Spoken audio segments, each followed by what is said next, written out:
alongside Harold King Kong Kelley, a.k.a. the GOAT. When it comes to wheelchair bodybuilding, he is now 5-time Wheelchair Olympia champion. Harold, I feel like this is an annual tradition between the two of us. Yeah, it's beginning to be that way, right? Yeah, for sure, man. Talk to us about, again, what makes this championship different for you is that you placed second to Gabriel and Drulli at the Arnold Classic just a few months ago. So maybe a little sense of revenge, maybe a little sense of, again, showing this division, showing the world really who's on top in this division. Yeah, again, not more revenge, more so that, I just want to recap on what I have. The Arnold, I didn't come in at my best. I knew that personally. And then, my team, my wife and I was like, okay, let's give them what they deserve. So we went back to the drawing board, crisped everything back up, and came back with one of the best looks ever. Well, we'll talk about the Arnold Classic. What do you feel as if you may have left on the table? And when you did the homework, you reviewed the tape, what are some of the adjustments, some of the improvements you knew you had to bring to this Olympia stage? Well, just facts is that we was getting ready for another business, and I wasn't able to put all my time into my prep, plain and simple. And when I'm able to do that and put my numbers back on paper and do what I normally do, when I do what I normally do, that's what it is. When I do what I don't normally do, that could be the result. When you consider the ideal Harold Kelley physique, are we talking about something that highlights a level of conditioning, something that highlights a level of mass? Because just observationally, you look bigger this year as compared to previous editions. Is that accurate, or what was the game plan heading into this one? Well, technically, I actually was a little lighter, looked bigger because I was more defined. So my thing was, so it was like 6 weeks, I want to say 6 weeks out. I took my skin fold, which my wife always takes my skin fold. My skin fold was less at 6 weeks out than it was at one of my best showing at the 2019 Arnold. So right there, I already was leaner than I was at 19, 6 weeks out. So right then at that point, we was like, okay, we were there. We were going even deeper into it.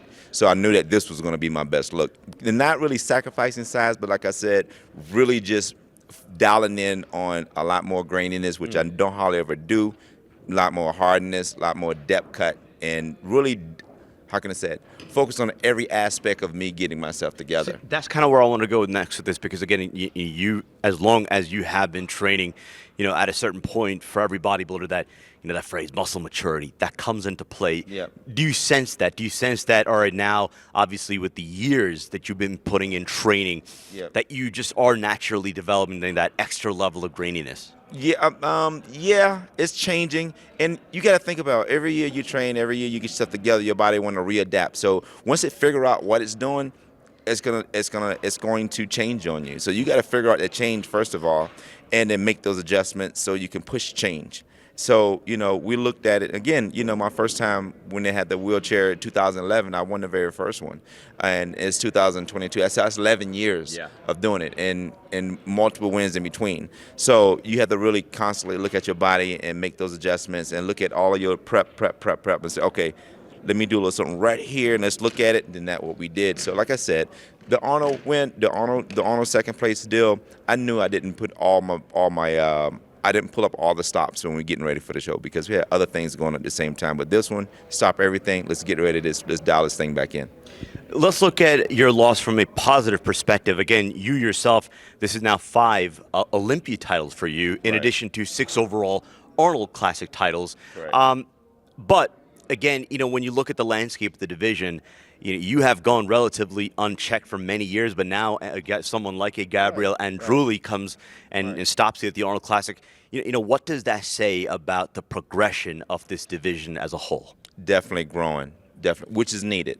And at this show, we had 12 competitors. This is the first time ever that we had 12 on stage. Is that the biggest head count? Yeah, it's the biggest head count ever. So it's only going to get bigger than that.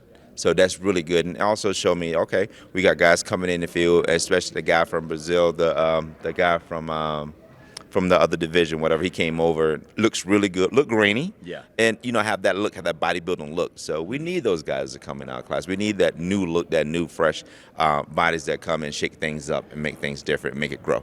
That's a very interesting observation, just as far as how not only just how this division has grown in terms of quality, but you're starting to get more of those high-level athletes, gravitating, in a sense where people see this as an outlet for them. They see this as an opportunity. They see this as a platform for them.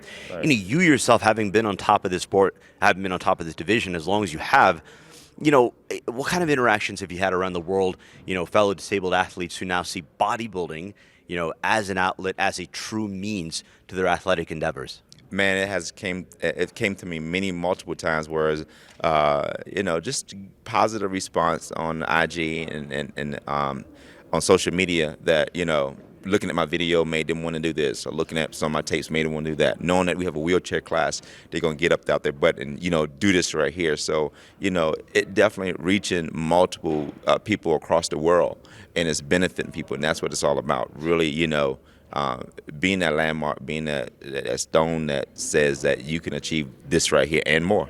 Let's go back to you, because again, having gone and checking this division as long as you have, and then having a setback at the Arnold Classic, do you feel now? I mean, obviously you come back and you win this Olympia, but do you feel as if a fire has been, I don't know, say ignited, maybe reignited in you in terms of knowing that you can't maybe leave anything on the table, and perhaps this maybe igniting sort of a second act of your career? Correct. You're 100% right about that.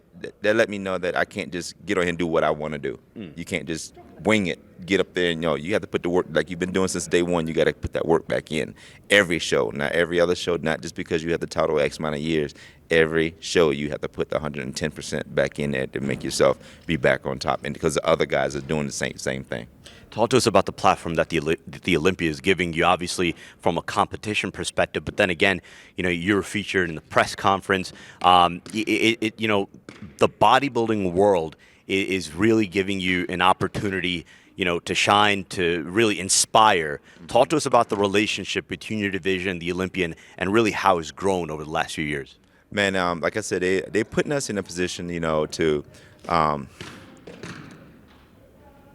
just to be that example. Yeah. Just to be that example in a positive manner in so many different ways. And also to give us a window in this sport, a recognizable window in this sport, and just being a force here. Because even, the open class bodybuilders will look at me and they're like amazed about the achievement that we've gotten already.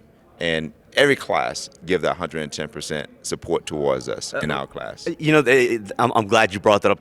What have your interactions been, with some other, open class, classic physique, 212, because amongst the bodybuilding community, right? I mean, like whatever sport it is, there are certain things that only you know how to talk about, right? There are only certain things that you share in common with them. I mean, when it comes to training, when it comes to diet, when it comes to, prep techniques, Right. What are some of those conversations? Any notable names that you can mention that you've had some in-depth conversations with? No, but just talking to them, they know.